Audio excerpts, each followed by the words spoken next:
Hello guys, welcome back to my YouTube channel Haripriya Karthik. എല്ലാവരും സുഖമായിട്ടിരിക്കുന്നു വിചാരിക്കുന്നു. ഞാനിവിടെ അടിപൊളിയായിട്ട് പോകണു, കുഴപ്പമൊന്നുമില്ലാണ്ട് സേഫായിട്ട് ദൈവം അനുഗ്രഹിച്ച് കുഴപ്പമൊന്നുമില്ലാണ്ട് പോകണു. അപ്പോൾ ഇന്ന് നമ്മുടെ വീഡിയോ എന്ന് പറയുന്നത് നിങ്ങൾക്ക് തമ്മിൽ കണ്ടപ്പോൾ മനസ്സിലായിട്ടുണ്ടാവും, എൻ്റെ ഒരു ഫസ്റ്റ് ട്രൈമസ്റ്റർ എക്സ്പീരിയൻസ് നിങ്ങളായിട്ട് ഷെയർ ചെയ്യാമെന്ന് വിചാരിച്ചു. അതുകൊണ്ട് ഇന്ന് തന്നെ ഇങ്ങനെ ഇരുന്ന് നമ്മൾ സംസാരിക്കുന്ന ഒരു വീഡിയോ ആണ്. കുറേ നാളെ ഞാൻ വിചാരിക്കുന്നു ഇങ്ങനെ ഒരു വീഡിയോ ചെയ്യണോ എന്നൊക്കെ. അങ്ങനെ ആലോചിച്ച് ഇപ്പോൾ സെക്കൻഡ് ട്രൈമസ്റ്റർ തീരാറായിട്ടുണ്ട്. ഇപ്പോൾ 6th month റൺ ചെയ്തുകൊണ്ടിരിക്കുകയാണ് കേട്ടോ.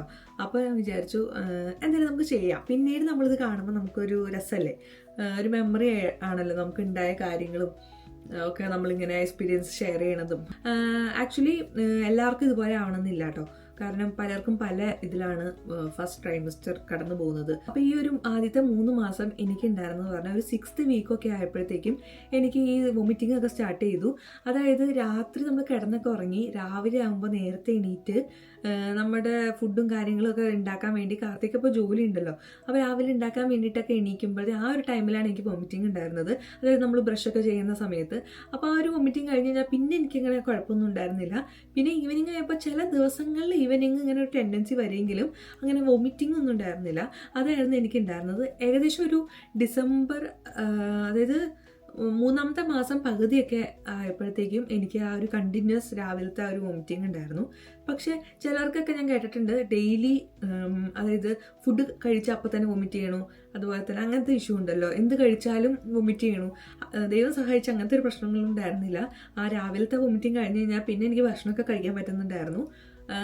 ഭക്ഷണം കഴിഞ്ഞാലും വലിയ അങ്ങനെ പ്രശ്നം ഉണ്ടായിരുന്നില്ല. പിന്നെ ഈ പ്രശ്നം എന്ന് പറഞ്ഞു കഴിഞ്ഞാൽ നെഞ്ചരിച്ചിൽ എന്ന് പറഞ്ഞ സംഭവമില്ലേ, അത് ഭയങ്കരമായിട്ടുണ്ടായിരുന്നു കേട്ടോ. എന്ത് ഫുഡ് കഴിച്ചാലും അത് കഴിഞ്ഞ് കുറച്ചു നേരം കഴിയുമ്പോഴത്തേക്കും ഇങ്ങനെ നെഞ്ചരിച്ചിൽ വരിക, അങ്ങനെ സംഭവം ഉണ്ടായിരുന്നു. രാത്രി സമയങ്ങളിൽ നെഞ്ചരിച്ചിൽ വരിക, ഒരു നെഞ്ചരിച്ചിലിൻ്റെ പ്രോബ്ലം ഉണ്ടായിരുന്നു എനിക്ക് ആദ്യത്തെ ആ ഒരു 3 മാസം. പിന്നെ മെയിൻ സംഭവം എന്ന് പറഞ്ഞു കഴിഞ്ഞാൽ ഭയങ്കര ക്ഷീണമായിരുന്നു. രാവിലെ എണീറ്റിട്ട് നമ്മളിപ്പോൾ വൊമിറ്റിംഗ് ഒക്കെ കഴിഞ്ഞ് കഴിഞ്ഞാലും ഭയങ്കര ക്ഷീണമായിരുന്നു. എപ്പോഴും കിടക്കുക എവിടെയെങ്കിലും, അങ്ങനത്തെ ഒരു സംഭവങ്ങളൊക്കെ ഉണ്ടായിരുന്നു. ചില ദിവസങ്ങളിൽ ചില സമയത്ത് കുഴപ്പമില്ലെങ്കിലും ഈവനിങ് ടൈമൊക്കെ ആകുമ്പോഴത്തേക്കും ഭയങ്കര ക്ഷീണം, പെട്ടെന്ന് ഉറക്കം വരിക, അങ്ങനെ സംഭവങ്ങളൊക്കെ ഉണ്ടായിരുന്നു. അപ്പോൾ വൊമിറ്റിംഗ് എനിക്കുണ്ടായിരുന്നു കേട്ടോ. വൊമിറ്റിംഗ് ഈ പറഞ്ഞാൽ രാവിലെ ഉണ്ടായിരുന്നു, അല്ലാണ്ട് വലിയ ബുദ്ധിമുട്ടൊന്നും വൊമിറ്റിംഗ് ഉണ്ടായിരുന്നില്ല. എനിക്ക് ക്ഷീണമായിരുന്നു ഏറ്റവും കൂടുതൽ വന്നിട്ടുണ്ടായിരുന്നത്. അതിനിടയ്ക്ക് എനിക്ക് പറ്റിയതെന്ന് വെച്ചാൽ എനിക്ക് അതിൻ്റെ ഇടയ്ക്ക് ത്രോട്ട് ഇൻഫെക്ഷൻ വന്നു. പിന്നെ ഭയങ്കരമായിട്ട് ചുമ, രാത്രികളിൽ ഉറങ്ങാൻ പറ്റാത്ത ചുമയൊക്കെ വന്നിട്ടുണ്ടായിരുന്നു. അതെന്താണെന്ന് വെച്ച് കഴിഞ്ഞാൽ ഇവിടെ ഇപ്പോൾ വിൻ്റർ ആവുന്ന സമയമായിരുന്നു, ആ ഒരു ചേഞ്ചിങ് ടൈമായിരുന്നു. അപ്പോൾ എല്ലാവർക്കും പിടിക്കുന്ന സംഭവമാണ് ഈ ചുമയും ത്രോട്ട് ഇൻഫെക്ഷനും ആ ഒരു ക്ലൈമറ്റ് ചേഞ്ചിൻ്റെ. എനിക്ക് ആ ഒരു പ്രഗ്നൻസിയുടെ ക്ഷീണവും വൊമിറ്റിങ്ങും അതിൻ്റെ കൂട്ടത്തിൽ വന്നപ്പോൾ എനിക്ക് ആകെ ബുദ്ധിമുട്ടായിരുന്നു ആ ഒരു 2nd month. അപ്പോൾ ഒരു 2-3 ആഴ്ച ഞാനത് ഇങ്ങനെ ത്രോട്ട് ഇൻഫെക്ഷനും ഇതൊക്കെ കൊണ്ട് ഇങ്ങനെ കിടക്കുകയായിരുന്നു. അപ്പോൾ ഞാൻ പോയിട്ട് ഇങ്ങനെ ത്രോട്ട് ഇൻഫെക്ഷൻ്റെ സമയത്ത് ഡോക്ടറിൻ്റെ അടുത്ത് പറയുന്നുണ്ടായിരുന്നു എനിക്കിങ്ങനെ ത്രോട്ട് ഇൻഫെക്ഷനാണ്, എനിക്ക് പക്ഷേ ഭയങ്കര ക്ഷീണവും ത്രോട്ട് ഇൻഫെക്ഷനും രാത്രി ഉറങ്ങാൻ പറ്റാത്ത ചുമയും. കാർത്തികൊക്കെ രാവിലെ ജോലിക്കൊക്കെ പോകണമെന്നുകൊണ്ട് നമ്മുടെ ഈ ചുമ കിട്ടി കഴിഞ്ഞാൽ എങ്ങനെ ഉറങ്ങാനാ. അപ്പോൾ അതുകൊണ്ട് അങ്ങനത്തെ ഭയങ്കര സീൻ ഉണ്ടായിരുന്നു. ഈ ചുമയും കൂടി ത്രോട്ട് ഇൻഫെക്ഷൻ വന്നിട്ട് നമുക്കൊന്നും ഇറക്കാൻ പറ്റാത്ത ഭയങ്കര ഇൻഫെക്ഷൻ കൂടിപ്പോയി. കാരണം മരുന്ന് കഴിച്ചാലാണല്ലോ ഇത് മാറുള്ളൂ. അപ്പോൾ എനിക്കെന്ന് പറഞ്ഞു കഴിഞ്ഞാൽ മരുന്ന് നമ്മൾ ഹോസ്പിറ്റലിൽ പോയിട്ട് ഇങ്ങനെ നമ്മുടെ ഇഷ്യൂ പറയുന്നുണ്ടെങ്കിലും ഡോക്ടർ പറയുന്നത് ജിഞ്ചർ ടീ കുടിക്കുക, ചൂടുവെള്ളം കുടിക്കുക, അങ്ങനത്തെ സാധനങ്ങളൊക്കെയാണ് പറയണത്. അല്ലാണ്ട് മരുന്നൊന്നും നമുക്കൊന്നും എഴുതി തന്നില്ല. അപ്പോൾ മരുന്നൊന്നും കഴിക്കാത്തത് കൊണ്ട് 2-3 ആഴ്ച ഇത് നീണ്ടുപോയി. അപ്പോൾ ഇൻഫെക്ഷൻ കൂടിയിട്ട് എനിക്ക് ചെവി വരെ വേദനയൊക്കെ എടുക്കാൻ വേണ്ടിയിട്ട് തുടങ്ങി കേട്ടോ. ഭയങ്കര സീൻ സിറ്റുവേഷൻ ആയിരുന്നു അത്. അത് കഴിഞ്ഞിട്ടാണ് ഞാൻ പിന്നെ മാക്സിമം ചൂടുവെള്ളം കുടിക്കാനൊക്കെ ഇപ്പം നോക്കി തുടങ്ങി. കാരണം പെട്ടെന്ന് അസുഖങ്ങൾ വരാമല്ലോ. ഈ അസുഖം വന്നു കഴിഞ്ഞാൽ നമുക്ക് മരുന്നൊന്നും കഴിക്കാൻ പറ്റാത്തതുകൊണ്ട് അങ്ങനത്തെ കുറച്ച് പ്രശ്നങ്ങളൊക്കെ ഉണ്ടായിരുന്നു. എന്തായാലും ദൈവം സഹായിച്ചൊരു 3ാമത്തെ മാസം പകുതിയൊക്കെ ആയപ്പോഴത്തേക്കും എൻ്റെ വൊമിറ്റിംഗ് പയ്യെ സ്റ്റോപ്പ് ചെയ്യാൻ വേണ്ടിയിട്ട് സ്റ്റാർട്ട് ചെയ്തു. പിന്നെ ഒരു 3-4 ദിവസം കഴിഞ്ഞിട്ട് ഉള്ളൂ വൊമിറ്റിംഗ്. അങ്ങനെ പയ്യെ സ്റ്റോപ്പായി എൻ്റെ വൊമിറ്റിംഗ് ആ ഒരു സംഭവം എന്ന് പറയുന്നത്. പിന്നെ ക്ഷീണം അതിൻ്റെ കൂടെ തന്നെ സെറ്റായി. ഒരു 4th month ഒക്കെ ആയപ്പോഴത്തേക്കും ഫുഡ് കഴിക്കാൻ തുടങ്ങി. ഫുഡ് അപ്പോഴും കഴിക്കെങ്കിലും ഫുഡിനോട് കുറച്ചും കൂടി ക്രേവിങ്സ് ഒക്കെ വന്നു തുടങ്ങിയത് 4th month ഒക്കെ ആയപ്പോഴാണ്.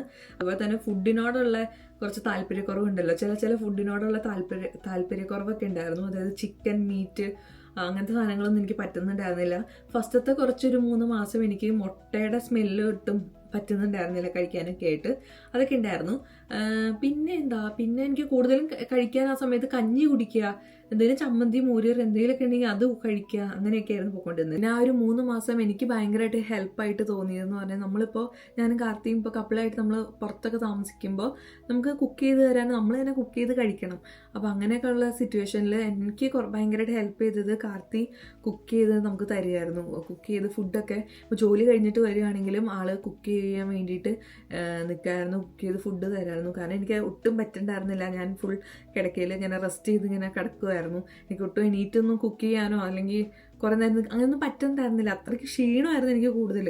അപ്പോൾ ആ സമയത്ത് ആൾ നല്ല രീതിയിൽ എന്നെ ഹെൽപ്പ് ചെയ്തു, ഭയങ്കരമായിട്ട് സപ്പോർട്ട് ചെയ്തു. അതുകൊണ്ടാണ് ആ ഒരു സിറ്റുവേഷൻ ഭയങ്കരമായിട്ട് ഓവർകം ചെയ്യാൻ വേണ്ടിയിട്ട് പറ്റിയത്. ഭയങ്കരമായിട്ട് സപ്പോർട്ട് ചെയ്തു കേട്ടോ. ജോലി കഴിഞ്ഞ് വന്ന് ആണെങ്കിലും നമുക്ക് പാത്രങ്ങൾ കുറേ കഴുകാനുണ്ടാവും, നമ്മൾ കഴിച്ച പാത്രങ്ങളൊക്കെ കഴുകാനുണ്ടാവും.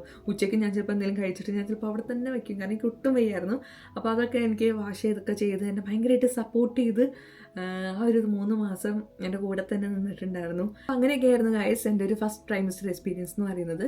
ചെറിയൊരു വീഡിയോ ആണ്, നിങ്ങളായിട്ട് ഷെയർ ചെയ്യാമെന്ന് വിചാരിച്ചു. എൻ്റെ ആ ഒരു സമയത്തെ എങ്ങനെയാണെന്നുള്ളത് നിങ്ങളായിട്ട് ഷെയർ ചെയ്യാമെന്ന് വിചാരിച്ചു. അപ്പോൾ എല്ലാവർക്കും ഇഷ്ടപ്പെട്ടു എന്ന് വിചാരിക്കുന്നു. ഇഷ്ടപ്പെട്ടെങ്കിൽ ലൈക്ക് ചെയ്യുക, ഷെയർ ചെയ്യുക, സബ്സ്ക്രൈബ് ചെയ്യുക. അപ്പോൾ അടുത്ത വീഡിയോയിൽ കാണുന്നവരെ ടിൽ ദെൻ ബൈ ബൈ.